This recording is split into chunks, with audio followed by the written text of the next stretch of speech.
सुंदर अशी सजावट सध्या अयोध्येमध्ये करण्यात आलेली। यानंतर आपण पुन्हा जाऊयात आमचे प्रतिनिधी प्रमोद जगताप यांच्याकडे। प्रमोद, ज्या पद्धतीने आपण बोलत होतो की नववधूप्रमाणे ही अयोध्या नटलेली आहे, पण खऱ्या अर्थानं प्रभू रामचंद्रांचा आज प्राणप्रतिष्ठा सोहळा होता आणि या सोहळ्याच्या पार्श्वभूमीवरती एक नवीन अयोध्या कुठेतरी पाहायला मिळते। कायापालट पूर्णतः अयोध्येचा झाला असंच म्हणायचं का?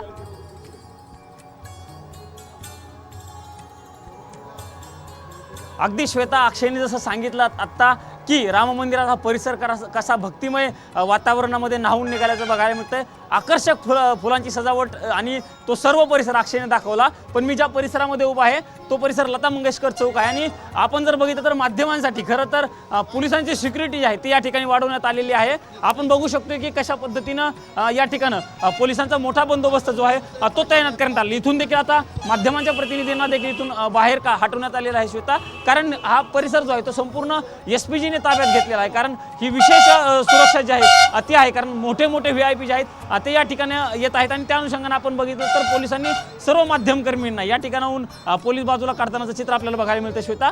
काही भाविक भक्त आहेत, आपण त्यांची काही बातचीत करण्याचा प्रयत्न करूया। दादा, मुझे बताइए आप कहाँ से आए हो? बोलिए। इक्तेश्वर क्या माहौल है अयोध्या का? बहुत अच्छा माहौल है, हमें बहुत खुशी लगी। लता मंगेशकर चौराहे पे आके अच्छा, ये इतने सालों के बाद राम आ रहे हैं हमारे। राम आ रहे हैं, इनके दर्शन करने के लिए ही हम आए हैं। गाँव लेकिन दर्शन हो नहीं रहा, कल दो दिन से तो बंद है। 2 दिन से बंद है, हमें दर्शन नहीं हो रहा। हम कल 23 तारीख में करके जाएंगे। अच्छा, जैसा मंदिर चालू होगा वैसा आप अंदर जाओगे? हाँ, जाएंगे। अच्छा, मोदी हम अपने घर नहीं जाएंगे, इतने दर्शन नहीं करेंगे। ठीक है हम। हाँ, मोदी जी ने तो बताया था कि अयोध्या में मत आइए, घर से ही दर्शन लेना। नहीं, हम अपनी जान भी हथेली पर रख के आएंगे।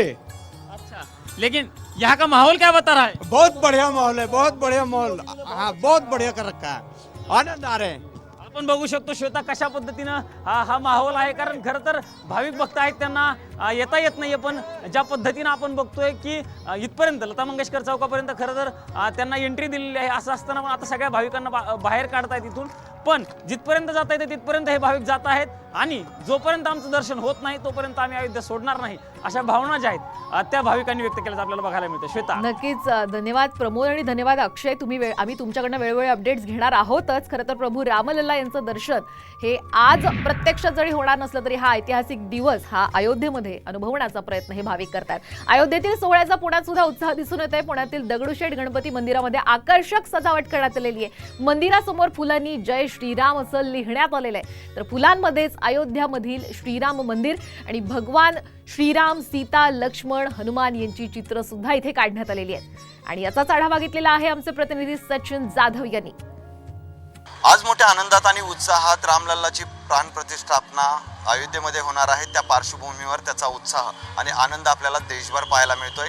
तसाच उत्साह आणि आनंद पुण्यामध्ये आहे। पुण्यातील मी सध्या उभा आहे श्रीमंत दगडूशेठ हलवाई गणपती मंदिराच्या बाहेर, ज्या ठिकाणी मंदिराला विद्युत रोषणाई केलेली आहे, फुलांनी सजवण्यात आलेलं आहे। ज्या प्रकारे सगळीकडे जय श्रीरामाचा जयघोष चालतो तशाच प्रकारचा या ठिकाणी फुलांनी सजावट केलेले जय श्रीराम अशा चित्रित लिहिलेलं आहे। आणि एकूणच पाहिलं तर आज अयोध्येमध्ये ज्या प्रकारे आनंद उत्सव साजरा केला जातोय त्या अयोध्येमधील राम मंदिराची प्रतिकृती ही या ठिकाणी बाहेर फुलांनी केलेले आहे, तर दुसरीकडे रामलल्ला, लक्ष्मण, सीता आणि हनुमान यांचंही फुलामध्ये या ठिकाणी सजावट जी आहे ती या ठिकाणी केलेली दिसते।